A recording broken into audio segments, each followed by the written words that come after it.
name is Blake Pruitt, and I'm from Westminster, Maryland. And when I was younger, driving home from school with my mom, we would stop at our favorite Chinese restaurant on the way home. And we would go there regularly. It wasn't a big deal. I would go there with my mom and my dad. But when we were there, I knew what I wanted. I only either got like vegetable lo mein or vegetable fried rice, but couldn't order with the waitress directly. I would always have to go through my mom. And with any adult, when I was little, I would have to be filtered through my mom. I was very shy, and I was really just comfortable, kind of almost having my mom translate what I wanted to say to other adults, because for whatever reason, it just intimidated me. So fast forward to going to college in New York and going out in New York and still being an introvert, not having to have my mom translate for me anymore, but still being introverted and going out and not really drinking, but realizing that I really only enjoyed going out if it was to see a show, and that usually ended up being a drag show, and also spending entire nights at home watching drag performances on YouTube, and just really being fascinated by watching drag queens lip sync.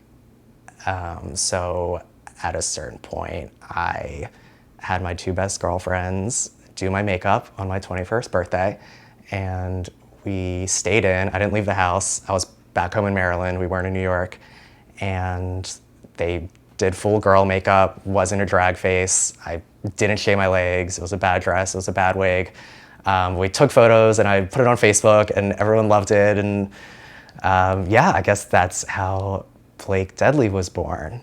So after watching all these videos and practicing makeup a few times, but not that much and not as much as I should have, I decided to perform. So I had my good girlfriend come over and do my makeup for me. It was definitely more woman makeup than drag queen makeup, but it looked good. And we took the train from my apartment in Manhattan to Metropolitan in Brooklyn for Dragnet. And I still remember the photo I took in the Instagram I posted of myself on the train ride to my first performance in drag. So I got out. Metropolitan is right next to the L, so it wasn't a very long walk, and didn't get a lot of practice in heels walking from the train to the club. So a friend of mine walked into the bar. I saw him walk in. I was standing with a few other people. I saw him look at me, so I waved to him, and he just kept looking at me like, who the fuck is this person?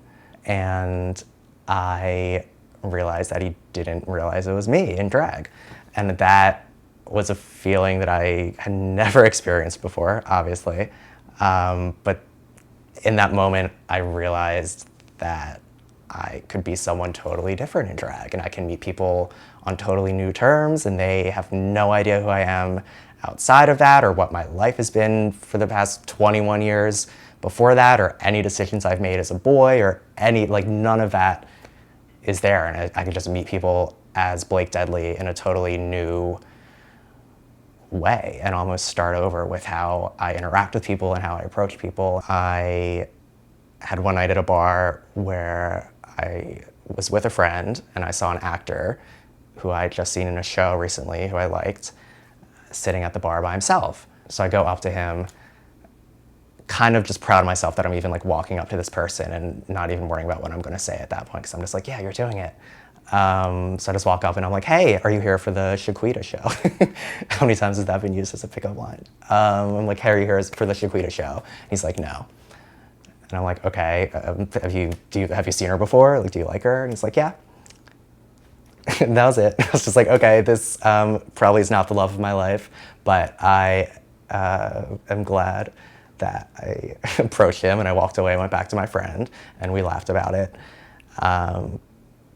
But I was also super proud of myself for just asking him two questions that got one-word responses, but still for doing it, and for recognizing Blake Deadly's influence in my attempted small talk with a boy. Everyone has to find what it is for themselves that lets them be the most comfortable with who they are. And for me, that, I guess, is putting on makeup and a wig and dressing like a woman. And even though I am becoming someone else in a way, I'm still myself, and I'm still interacting with people as myself, and I still meet people in drag who I become friends with outside of that. And it all just allows me to kind of have this barrier that actually allows me to be more comfortable with myself and more comfortable meeting people, and have more fun when I'm going out.